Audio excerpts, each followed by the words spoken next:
se fijan, es considerar la concentración de un sustrato y la concentración del otro sustrato, ¿no?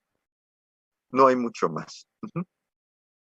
Y en este caso, fíjense que la reacción que tenemos ilustrada es muy boba. Es simplemente la transformación de A en B. ¿De qué depende de la velocidad de reacción de A? Pues obviamente de su propia concentración. Pero ojo, conforme se va acumulando B se puede regresar y formar A.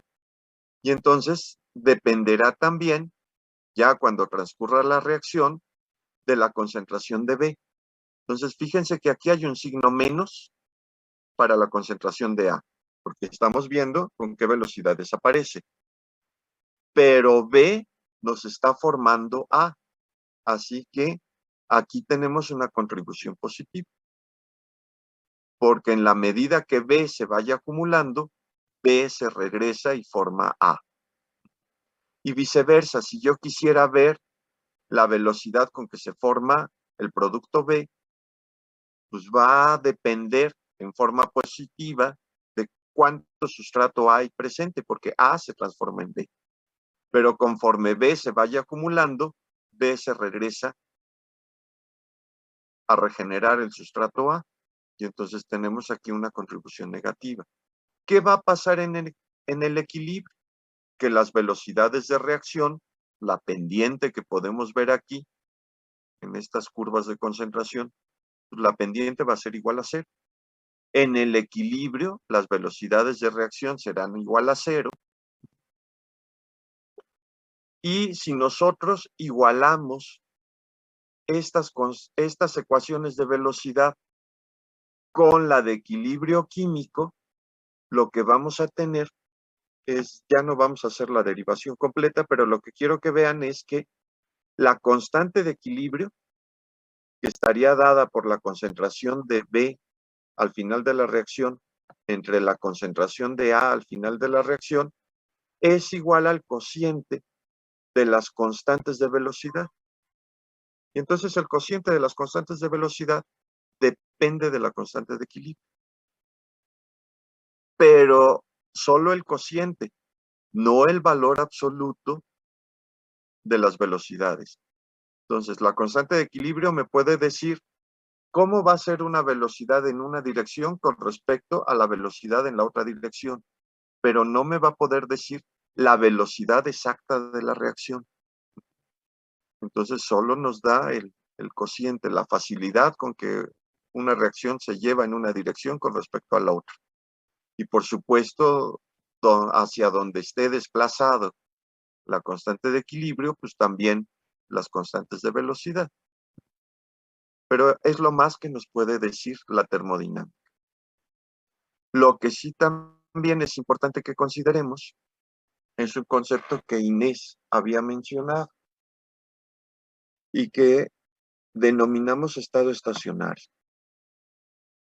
El estado estacionario no es un equilibrio termodinámico, no es el final de la reacción, es solamente el estado en el cual las reacciones metabólicas se están llevando a cabo. Dentro de la célula, ojo, las reacciones metabólicas nunca se llevan hasta el equilibrio. Siempre las células están solicitando sustratos y están generando productos, pero nunca llegan al final del equilibrio. Estrictamente hablando, si una célula llegara al equilibrio final de las reacciones, esa célula estaría muerta. Las células, para mantenerse vivas, entonces necesitan todo el tiempo estar recibiendo sustratos, todo el tiempo estar generando productos, realizando actividades, y entonces las células siempre van a estar en algo que llamamos estado estacionario. Y la imagen de aquí era una caricatura de ese estado estacionario. No es exactamente el de una vía metabólica, pero yo creo que les da más o menos una idea. El estado estacionario lo único que nos está indicando es cuál es el nivel que tenemos que tener Aquí sería de nivel de agua, pero podría ser el nivel de sustratos o el nivel de metabolitos que se requiere para que la velocidad con que están entrando aquí el agua o los sustratos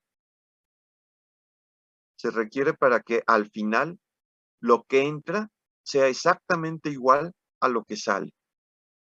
Cuando lo que entra es igual a lo que sale, solo en esas condiciones decimos que estamos en estado estacionario.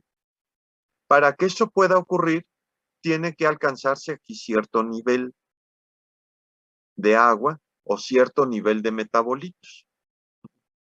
Entonces, conforme la concentración de los metabolitos vaya aumentando, la salida también va aumentando. El agua aquí va generando más presión y entonces llega un momento en que la cantidad de agua que entra es igual a la que sale. O la cantidad de sustratos que entra dentro de la célula, los metabolitos se empiezan a acumular hasta que logran que la velocidad de formación de los productos finales sea igual a la velocidad con que entran los sustratos iniciales. Y en esas condiciones decimos que entonces estamos en condiciones de estado estacionario.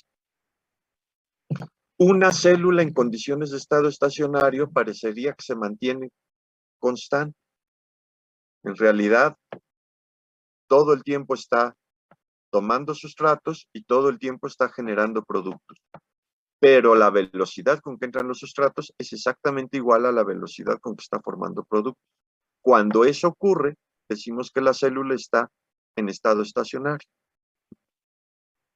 Si dejaran de entrar sustratos, entonces habría un momento en que los metabolitos se nos van a acabar, llegaríamos ahora sí al equilibrio final. En este caso, pues ya no habría metabolitos y la célula simplemente moriría. Entonces, desde el punto de vista metabólico, el estado estacionario se establece cuando en una serie de reacciones la concentración de reactantes y productos no cambia. Y esto de ninguna manera es igual al equilibrio termodinámico. Son dos cosas diferentes. ¿Sí estamos de acuerdo? Sí, Cierto. doctor. Perfecto, gracias. Ok. Ahora, habíamos comentado también cuál es la velocidad máxima que podemos observar en una reacción. Y habíamos comentado también que para que haya una reacción necesitamos que el sustrato colisione con la enzima. ¿Cuál será la velocidad máxima con la que una enzima podrá trabajar? Pues será exactamente igual a la velocidad con que se mueva el sustrato para encontrar a la enzima. La velocidad de difusión es la velocidad con la cual las moléculas se están moviendo de una posición a otra. Entonces, la velocidad máxima que podremos observar en una reacción, pues será precisamente la velocidad de difusión. ¿Con qué velocidad se puede mover un sustrato para encontrar a la enzima? Esa velocidad de difusión, esa velocidad máxima de movimiento, será el máximo teórico que puede alcanzar una enzima. Y curiosamente, muchas de las enzimas están literalmente en ese máximo teórico. Entonces, muchas de las enzimas son prácticamente perfectas. Sustrato que encuentran, sustrato que transforman en producto.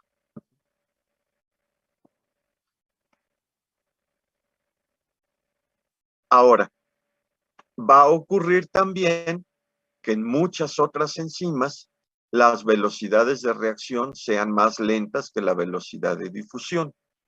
Y eso va a ocurrir cuando entonces,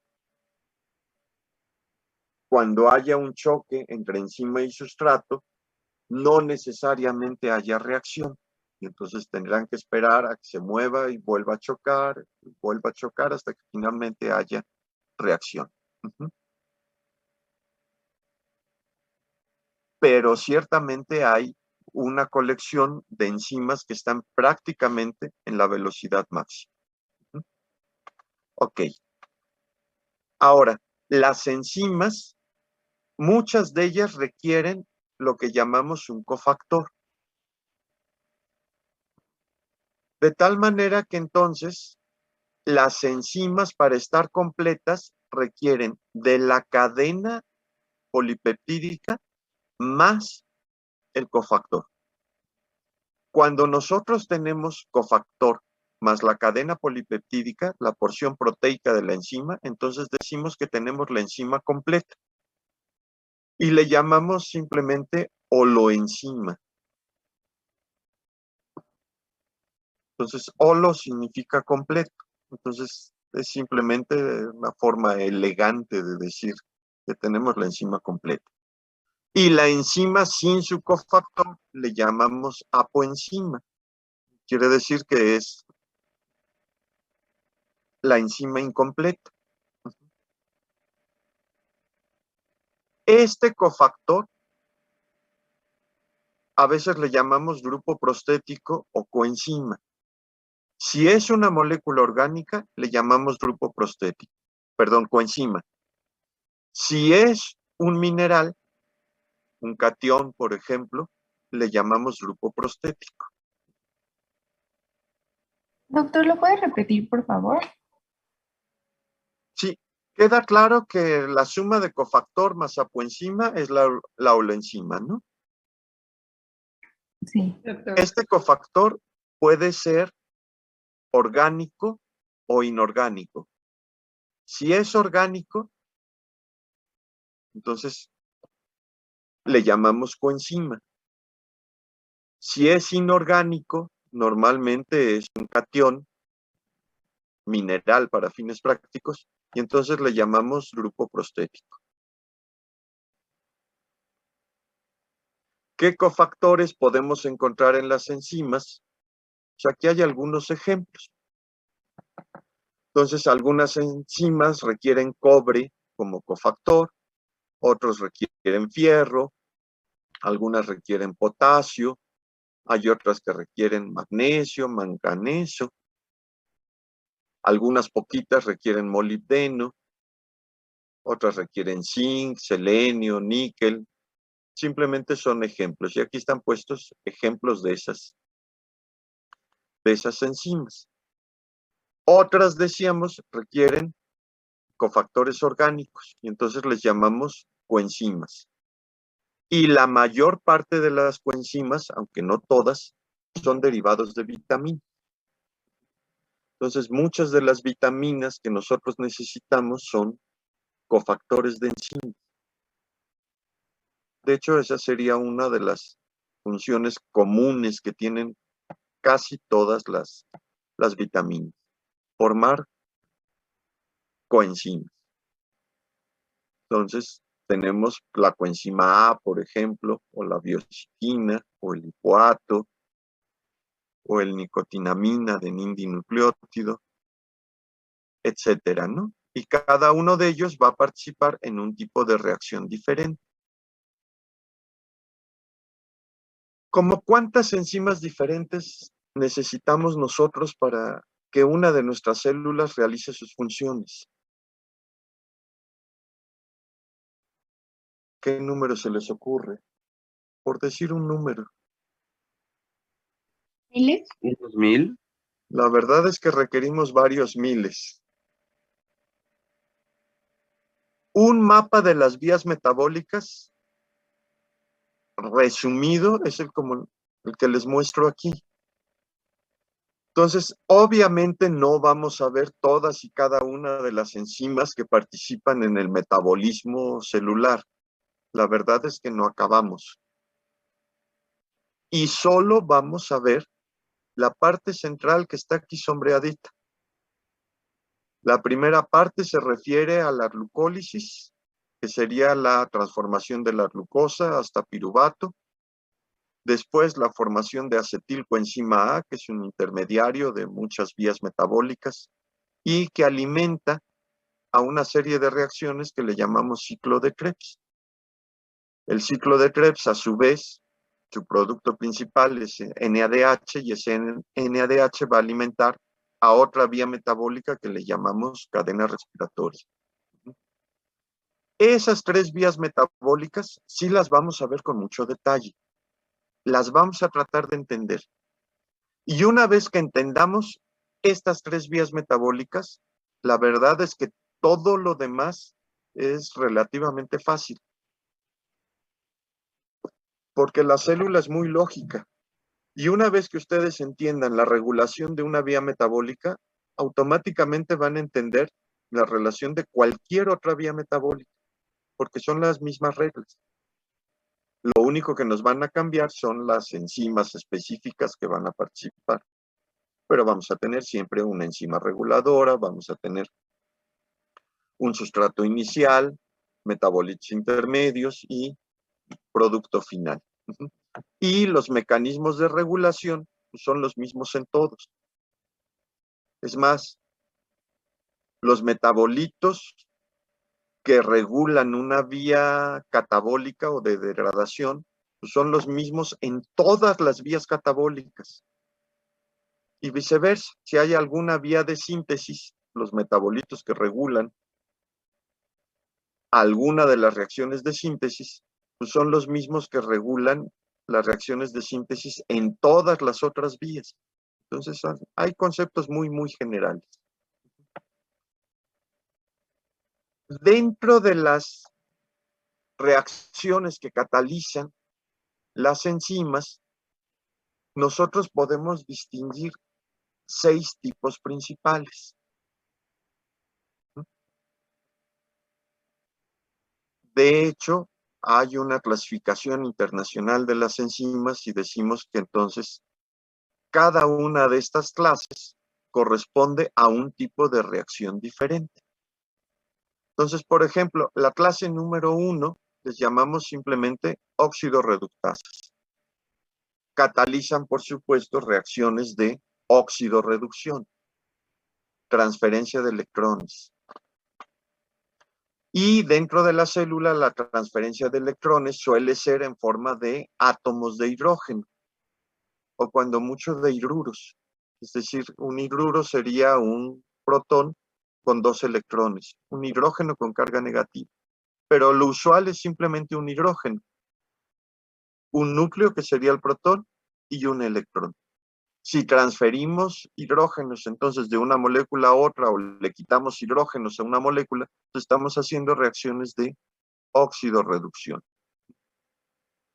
Eso no quiere decir que no pueda haber reacciones en donde lo único que se transfiera sean electrones. Eso también puede ocurrir, por supuesto. Pero lo usual es en forma de átomos de hidrógeno. La mayoría es así. Entonces, óxido reductasas sería el primer tipo de reacciones catalizados por las enzimas. Otro gran grupo de enzimas cataliza una reacción diferente y decimos que entonces son de clase 2 y les llamamos transferasas. Y transferasas, como su nombre lo indica, son simplemente transferencia de grupos. ¿Qué tipo de grupos? Pues grupos funcionales, los grupos que habíamos visto. Que si se transfiere un grupo amino, que si se transfiere un grupo carboxilo, que si se transfiere un grupo fosfato, todo eso será de transferasas. Entonces, cuando movemos un grupo funcional de una molécula a otra, esa es una reacción catalizada por una transferasa. Es una transferencia de grupos funcionales. La tercera clase les llamamos hidrolasas. Y ya el mismo nombre lo está indicando también, ¿no? Son reacciones de hidrólisis. Y entonces eso quiere decir que alguna molécula la rompemos y parte de la estructura de esa molécula, pues al final termina en el agua, disuelta en el agua. Y entonces, cualquier cosa que al final termine disuelto en el agua, pues eso es una reacción de hidrólisis. Muchas veces se requiere una molécula de agua para que pueda ocurrir esa hidrólisis. Y entonces les llamamos simplemente hidrolasas.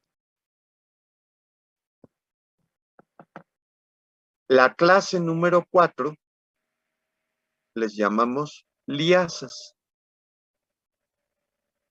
Y aquí sí el nombre no nos dice mucho de en primera instancia, pero ya que vemos la explicación, como que ya suena un poquito más lógico.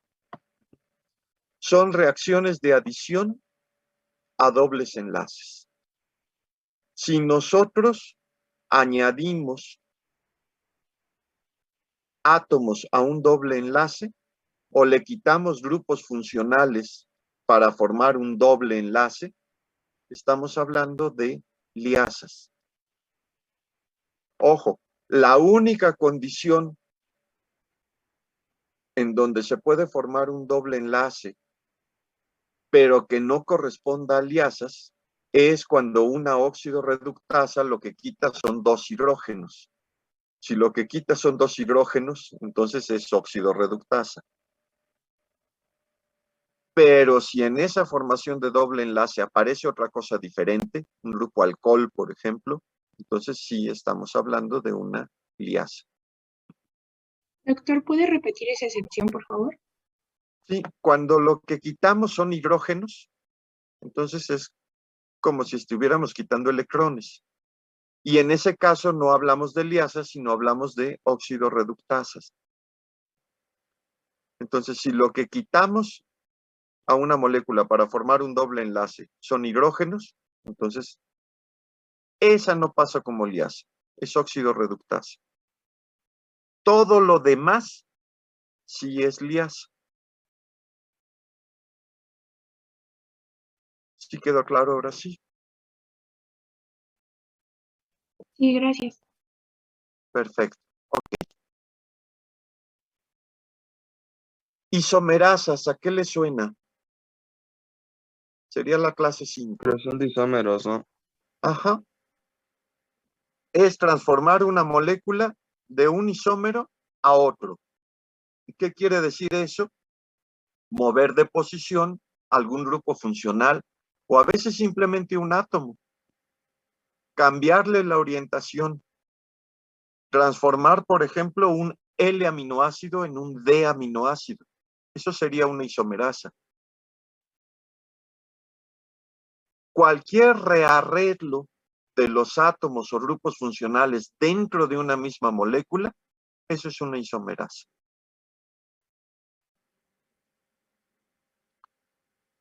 Y el sexto grupo es el que conocemos como ligasas. ¿Qué son las ligasas? Aquí sí, la formación de un enlace covalente con una condición. Que la formación del enlace covalente esté acoplada a que el ATP sea el que dé la energía para la formación de ese enlace covalente. Entonces se tiene que consumir ATP. Si se consume ATP, entonces se forma ADP y fosfato por un lado, y en la otra molécula se tendrá que formar algún enlace covalente. Entonces normalmente dos moléculas que no estaban juntas, al final terminan unidas, formando un enlace covalente entre ellas. Si para la formación de ese enlace covalente se requirió gastar ATP, entonces decimos que hablamos de ligasas. Entonces, tiene que ser obviamente un enlace carbono-carbono, o carbono-azufre, carbono-oxígeno, carbono-nitrógeno. Solo hay uno que está excluido. ¿Cuál es? Carbono-hidrógeno. Carbono-hidrógeno. Y ojo, porque el carbono-hidrógeno otra vez nos regresa a las oxidorreductasas. Entonces, es el único que no estaría considerado como válido para estar hablando de una ligasa. Ok. Esta es la clasificación internacional de las enzimas. Se estableció más o menos desde los años 60, esa es la verdad. Y recientemente se acaba de establecer una clase 7. La Unión Internacional de Bioquímica y Biología Molecular por fin se puso de acuerdo y estableció una clase 7 y le llaman translocasas. Ojo, ustedes después lo van a ver. Lo más probable es que en el examen departamental estos no se los planteen. Y la razón es más o menos simple.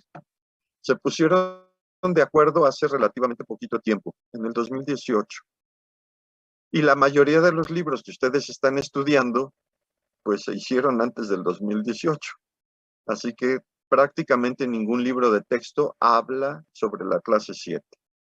Y si no hablan los libros de texto de la clase 7, pues no la pueden preguntar porque no la pueden estudiar. Entonces se las estoy indicando simplemente porque va a aparecer. Y el concepto es simple.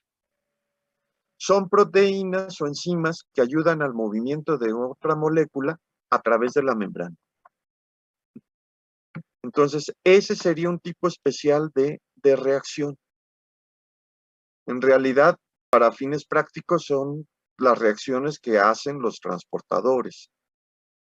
Estamos hablando entonces de reacciones de translocación. Y tenemos aquí 3 ejemplos de estas proteínas.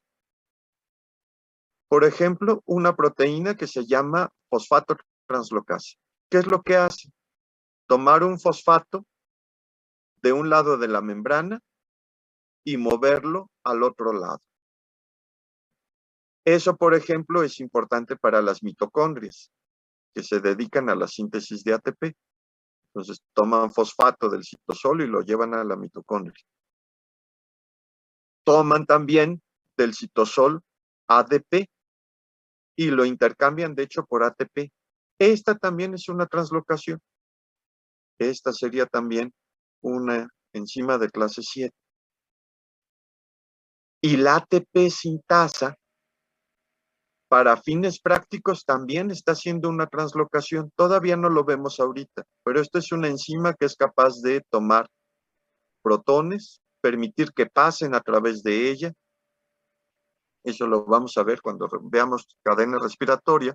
Pero lo que quiero que ubiquen ahorita es que ese paso de protones le permite a esta enzima generar ATP. Y entonces hay una translocación. Hay protones que estaban de un lado y terminan del otro. Y de hecho la reacción podría ir en cualquier sentido. Podríamos, como está puesto aquí, gastar un ATP, romperlo en ADP y fosfato y mover protones. En este caso entonces sería en la dirección opuesta. Protones del interior de la mitocondria hacia el exterior. La verdad es que en condiciones fisiológicas eso no ocurre, pero termodinámicamente es posible. Y en una enzima purificada también podría ser posible.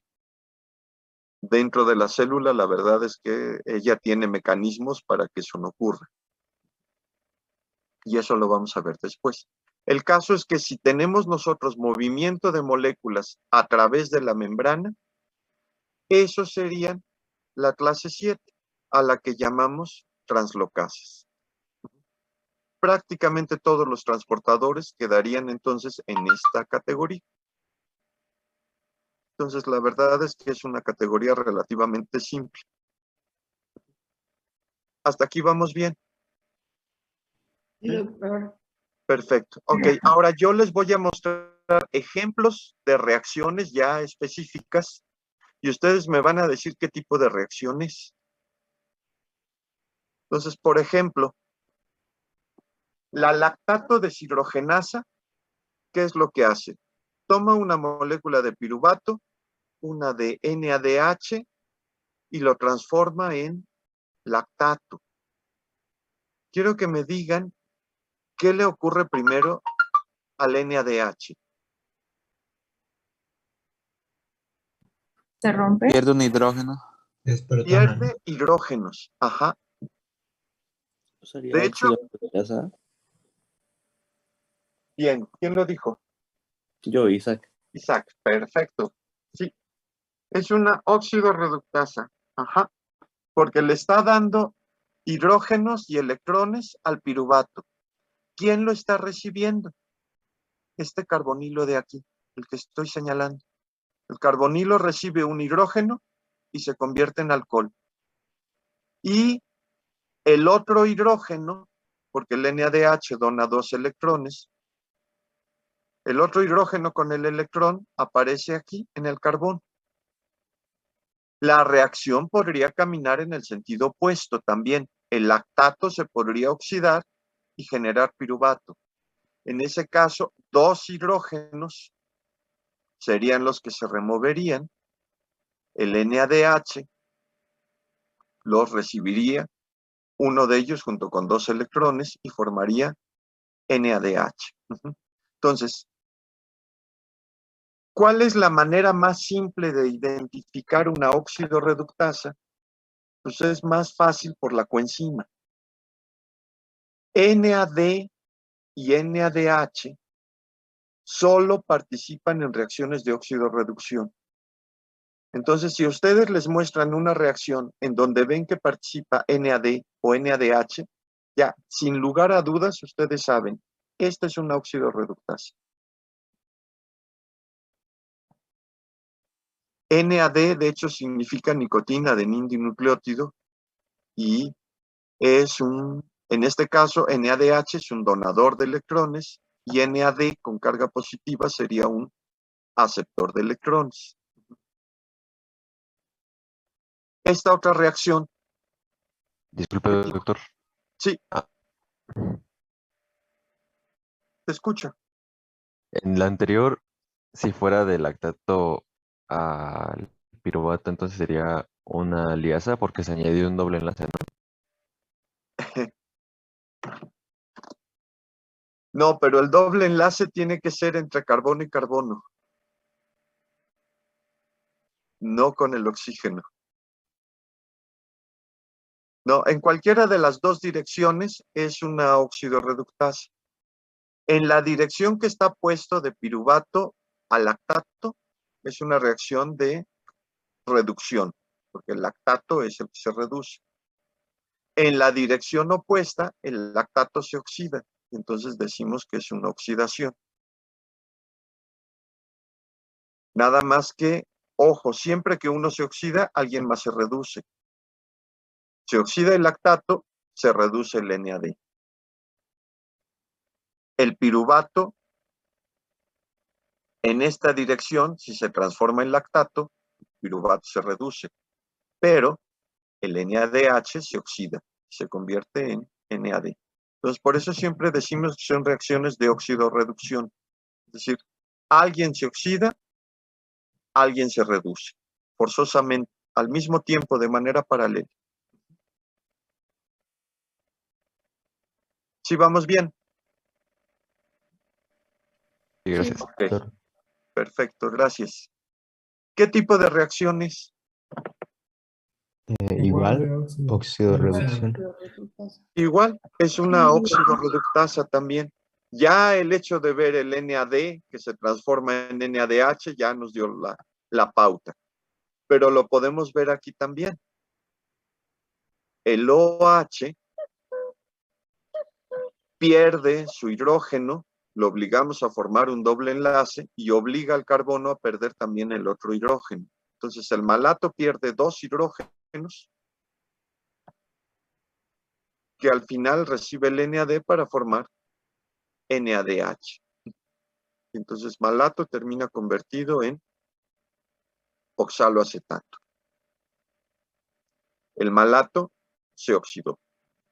La reacción inversa, pues ocurriría lo opuesto, ¿no? El oxaloacetato se reduce y el NADH se oxida. Entonces, acuérdense que las enzimas lo único que hacen es acelerar las reacciones, pero en qué dirección se va a llevar a cabo, eso sí lo determina la termodinámica. El equilibrio final de la reacción es la que nos dice quién va a predominar. Esta otra reacción, ¿de qué tipo es? Reducción también. También es óxido-reducción, porque, ojo, aquí sí se forma un doble enlace carbono-carbono, pero era la excepción que les decía. Si lo que quitamos son hidrógenos, para formar un doble enlace, entonces también es óxido reductasa. De hecho, el FAD es el otro cofactor que con mucha frecuencia recibe hidrógenos, en este caso para reducirse. Y en la dirección opuesta, el FADH puede actuar como un donador de electrones o de hidrógenos y entonces reducir al fumarato para convertirlo en succinato. Doctor, Entonces, una pregunta. sí. En la excepción, usted había dicho cuando se quitan hidrógenos no será liasa, es óxido reductasa, pero puede ser cuando se quitan o cuando se añaden. Sí, Ahí veo que se están añadiendo, no quitando. en la dirección en que está puesto de succinato a fumarato los estamos quitando. Pero en la dirección opuesta los estamos añadiendo. Pero siguen siendo hidrógenos, o sigue siendo parte de la excepción. Y a ver, Una pregunta, ¿por qué dice que se están quitando si yo veo que en el FADH aparecen? O sea, está H2. ok, porque el succinato los está perdiendo. Pero ciertamente, como tú me dices, no desaparecen. El FAD es quien los recibe y termina convertido en FADH. Entonces, ojo, el succinato al perder hidrógenos se oxida, se transforma en fumarato. Esos hidrógenos que libera el succinato los captura el FAD. El FAD recibe hidrógenos y al recibirlos se reduce. Entonces, vuelvo a insistir, siempre que alguien se oxida, otro más se reduce. Si viéramos la reacción en la dirección opuesta, entonces ahora el FADH se oxida, libera sus hidrógenos y se los da al fumarato, y el fumarato ahora sería el reducido. ¿Sí estamos de acuerdo? Ojo, algo más que deben de tener claro es una reacción en una dirección no va a cambiar de clase si la vemos en la dirección opuesta. En cualquiera de las dos direcciones tiene que ser de la misma clase. Entonces, si en una dirección identifican que es óxido reductasa, en la otra dirección tiene que ocurrir exactamente lo mismo. Entonces, en cualquiera de las dos direcciones sigue siendo el mismo tipo de reacción o la misma clase. Ahora, ¿qué otra molécula podría participar en reacciones de óxido-reducción? El NAD tiene una molécula muy parecida. Se llama NADP. El NADP puede recibir también hidrógenos y convertirse en NADPH. Entonces, ¿cuáles son las tres coenzimas que participan en reacciones de óxido-reducción?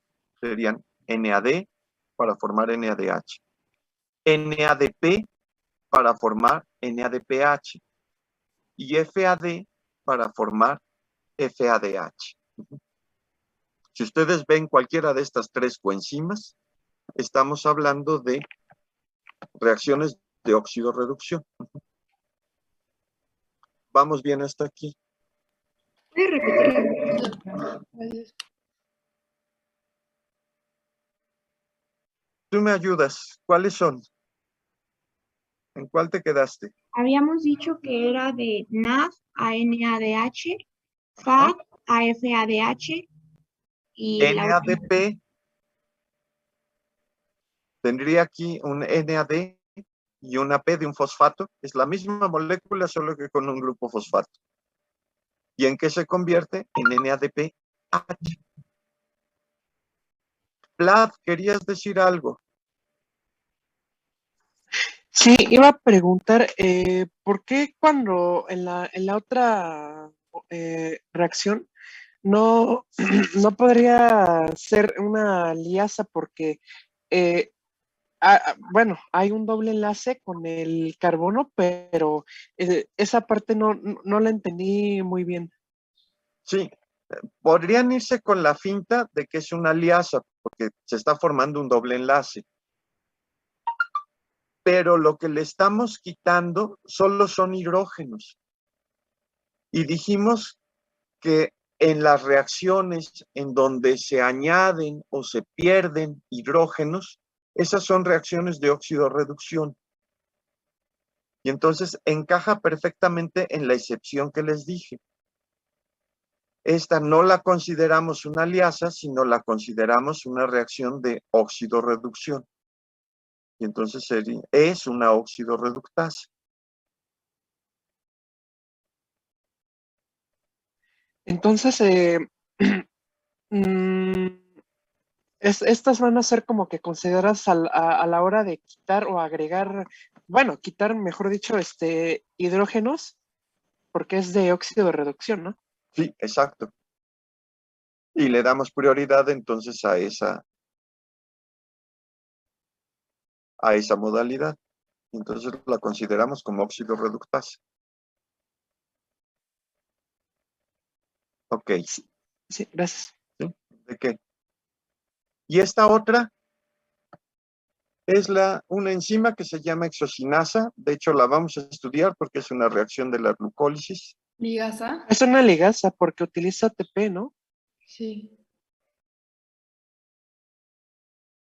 Podrían pensar que es eso, ¿Puede pero ser hay una otra que también transferasa? encaja. Una transferasa. Transferasa. Transferasa. Ojo, para distinguir entre transferasas que utilizan ATP y ligasas, ojo, en la ligasa tiene que formarse un enlace covalente, pero tiene que estar acoplado a la hidrólisis del ATP. Y eso implica que el ATP solo se rompa y genere ADP y un fosfato libre por ahí. Aquí lo que tenemos es que el ATP efectivamente se rompe, pero no libera el grupo fosfato, se lo da a la glucosa. Y entonces un grupo fosfato se transfiere del ATP a la glucosa y se nos forma como producto glucosa 6-fosfato. En este caso lo que tenemos es la transferencia de un grupo fosfato. Y dado que hay esa transferencia, entonces le llamamos transferasa. Si hubiera ocurrido que se hubiera pegado algo más y el ATP se hubiera convertido en ADP y fosfato libre, entonces sí sería ligasa. Pero si el ATP solo está transfiriendo su grupo fosfato de una molécula a otra, es transferasa. Entonces, en este caso es un ejemplo de transferasa.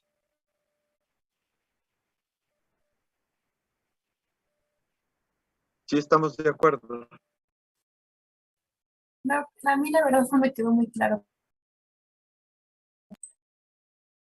Ay, fuerte otra vez, por favor. A mí no me quedó muy claro, la verdad. Bueno, sigo sin entender por qué no es por qué no es la otra reacción. A ver, ahorita más adelante les voy a poner ejemplos de ligasas y a ver si así queda un poquito más claro. Y Vale, me regreso a este ejemplo, por supuesto, no se me va a olvidar. Doctor, Sí, por lo que yo entendí, para que no sea, bueno, o sea, la razón de que no sea ligasa es porque le donó su fosfato a la glucosa y no lo dejó libre, ¿no? O sea, no lo liberó para que quedara solito con el ADP, sino que se lo regaló a la ajá, glucosa. sí, exacto. Ok, gracias. Sí, ese es el argumento. Sí. De hecho, aquí también tenemos otra transferasa.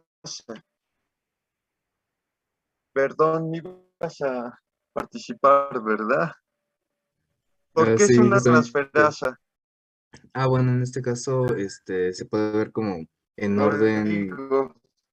sería como en orden inverso al anterior, y justamente, pues no importa en qué orden o en qué dirección vaya, si se ve en una dirección, se ve en la otra, y justamente se ve la adición del el fosfato del ATP a la parte superior de la molécula, formando un grupo fosfato y generándose el ADP, y pues ya, sería por eso. Ujú. Sí, exacto. Lo que tenemos es que el grupo fosfato se está moviendo de una molécula a otra. Y en este caso, del 1,3-bifosforilcerato al ADP. El producto final es ATP, pero lo que tenemos es que un grupo funcional se mueve de una molécula a otra. Sería una reacción en la dirección opuesta a la que habíamos revisado hace un momento. Entonces, este sería un ejemplo de otra transferasa. Y también es una reacción de la glicólisis. En esta otra, ¿qué es lo que estamos viendo?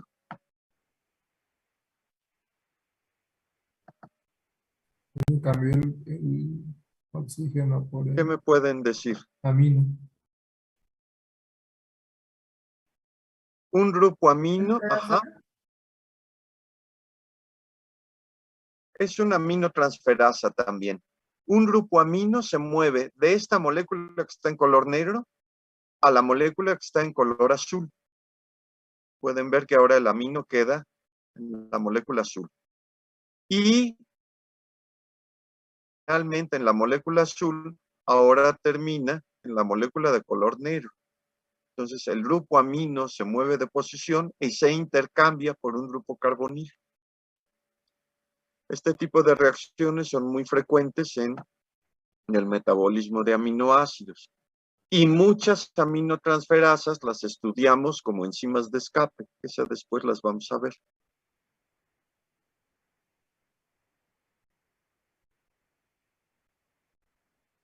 ¿Qué tipo de reacción tenemos aquí? Una isomerasa, ¿no? Bueno, ya el nombre nos echó de cabeza. Es una triosa fosfata isomerasa, pero ¿qué es lo que se está moviendo de posición? Tú misma, Carla.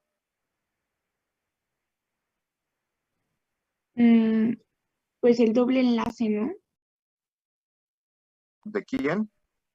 Del carbono-oxígeno. Ok. Podríamos llamarle carbonilo, ¿no? Bueno, sí, carbonilo. Ok. Entonces, el carbonilo estaba en el carbono central, en medio de la molécula, y ahora termina en uno de los extremos. ¿Quién ocupó ahora su posición?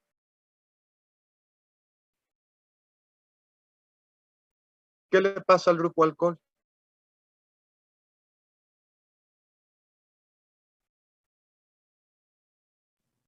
Se cambia de lugar con el carbonilo. Cambia, ajá, se intercambian los dos de posición. Entonces, este era un grupo carbonilo que estaba en el carbono central y termina convertido en un alcohol. Y este que era un alcohol en un carbono terminal, ahora termina convertido en un grupo carbonilo. Entonces, es como si se hubieran intercambiado de posición. Siguen siendo los mismos átomos, siguen siendo los mismos enlaces, siguen siendo los mismos grupos funcionales, pero ahora en un arreglo diferente. Entonces, es simplemente una reacción de isomerización. ¿Qué pasa aquí? ¿Qué tipo de reacción es? Isomerasa también. Isomerasa. Isomerasa también, claramente, ¿no? ¿Quién cambió de posición? ¿Pato? El fosfato. El grupo fosfato. El grupo fosfato estaba en el carbono 1, 2, en el carbono 3, y ahora se movió al carbono 2. El OH que estaba en el carbono 2, ahora termina en el carbono 3. Entonces, movimos un grupo fosfato, un grupo funcional de posición. Y entonces el 3-fosforilcerato se convierte en 2-fosforilcerato y tenemos una reacción de isomerización. Ok. Esta sí está un poquito más complicada, no es tan fácil como las isomerasas. La arginina con la enzima arginasa se convierte en ornitina y urea. ¿No sería hidrolasa? Hidrolasa. Hay otra vez. No sería hidrolasa. Hidrolasa. Sa. Es una reacción de hidrólisis y se trata entonces de una hidrolasa. Perfecto. Ujú. De hecho, dijimos, muchas de las hidrolasas requieren una molécula de agua para que se pueda llevar a cabo la hidrólisis. En este caso, entonces, se rompe la molécula. Ujú. Y al romperse, pueden ver ustedes que parte de la molécula se transfiere literalmente al agua. Es decir, se libera. Y entonces la arginina, que tenía 3 grupos amino en su cadena lateral, al final solo se queda con uno. Este enlace de aquí es el que se rompe. Aquí es donde entra el oxígeno y termina formando parte de la urea. Entonces, Doctor, ¿y esta esos es grupos una aminos se pierden? hidrolasa. Esta otra, sí, escucho. Solo era que si los grupos aminos que fueron cortados por el agua se pierden. No sé. Bueno, se liberan al agua en forma de urea en este caso. No es tanto que se pierden, sino simplemente se liberan como una molécula más pequeñita. De hecho, esta es parte de las reacciones para la formación de urea. Es lo que ocurre en hígado también cuando se catabolizan los aminoácidos. Esta otra reacción, ¿de qué tipo es?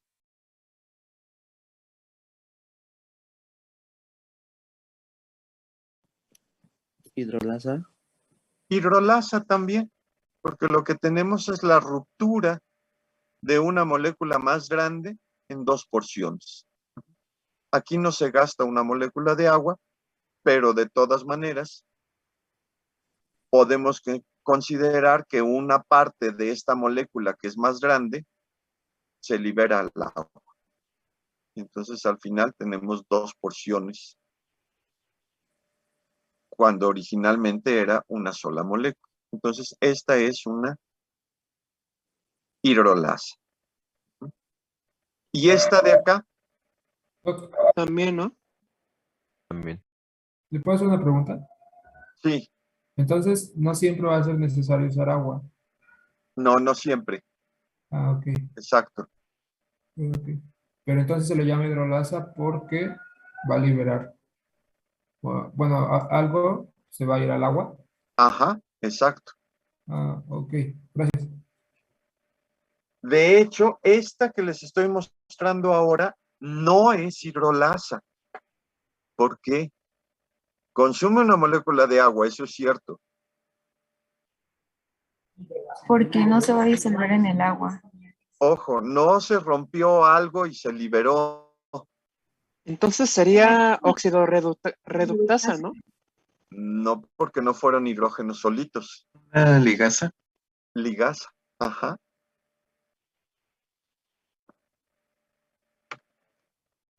Bueno, no, más bien liasa, no me Liasa, confundan. sí. Ajá. Porque es una liasa. Pues es que le están poniendo el agua, pero vimos que se remueve, ¿no, Doc? Entonces, ¿por qué sería? Porque se le Porque están se elimina agregando dos el doble hidrógenos. enlace. Me regreso a la clasificación.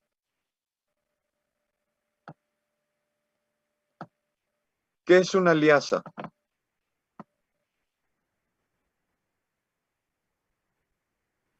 Añadan dobles enlaces. Es adición a un doble enlace. Entonces,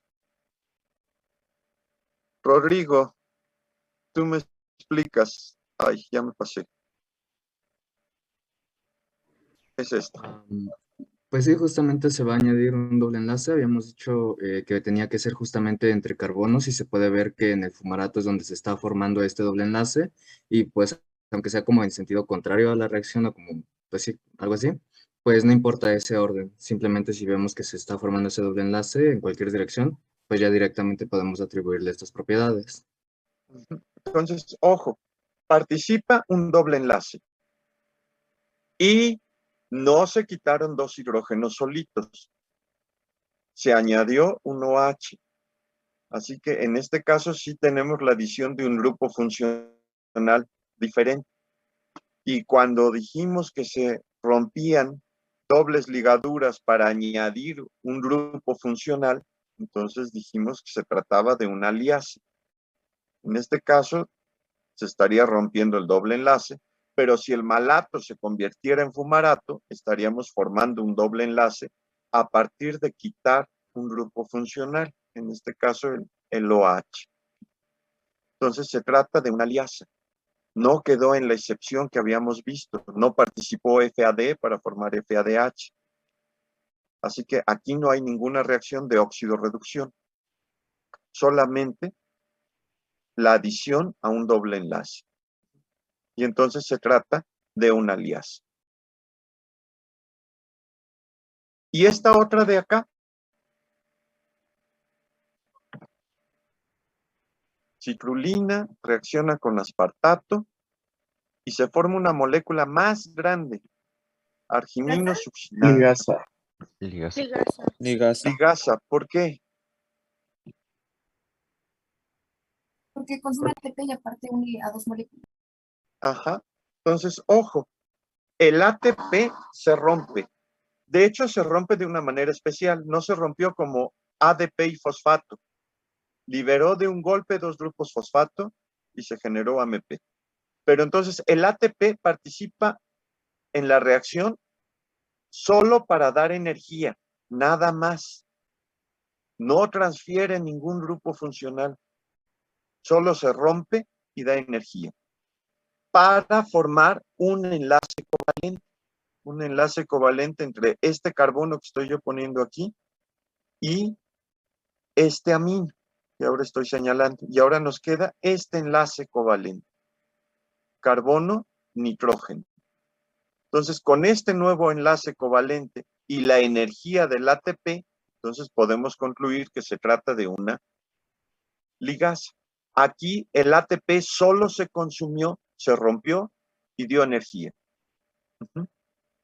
Entonces, aquí no hay ninguna duda que es una ligasa. En los ejemplos anteriores, donde el ATP participaba también, fíjense que el ATP no se rompe solito. Si se hubiera roto solamente hubiera dado ADP y un fosfato libre. Pero el grupo fosfato no quedó libre. Se le transfirió a la glucosa. Y si el grupo fosfato se transfiere de una molécula a otra, entonces, conclusión, es transferasa. No sé si ahora quedó un poquito más claro. Sí, Doc, de hecho ya me aclaró esa. Ah, ok. Y en esta misma, pues ocurre lo mismo. El grupo fosfato se mueve de una molécula a otra. No se libera al medio, sino que se mueve de una a otra molécula. Si eso ocurre, entonces también es una transferasa. ¿Sí estamos ahora sí de acuerdo todos? Perfecto. Ok. Entonces, a ver, ya para acabar con estas clases de enzimas. Entonces, la comisión de enzimas asigna algo que llaman un número a cada una de las reacciones que catalizan las enzimas. Ojo, no sé si se han fijado que en los libros de repente aparece la reacción catalizada por la alcohol deshidrogenasa y ponen entre paréntesis S y 4 numeritos. Estos números nos están indicando el tipo de reacción que está catalizando esa enzima. Entonces, estos números están asociados a una reacción y los números nos están indicando, primero que nada, a qué clase de reacción. Esto que acabamos de ver de clase 1, clase 2, clase 3, clase 4, 5 y 6 es precisamente el primer número. Entonces, si hubiera una enzima que tuviera como número de enzima o número de clasificación de enzima 1, sabemos que es óxido reductasa.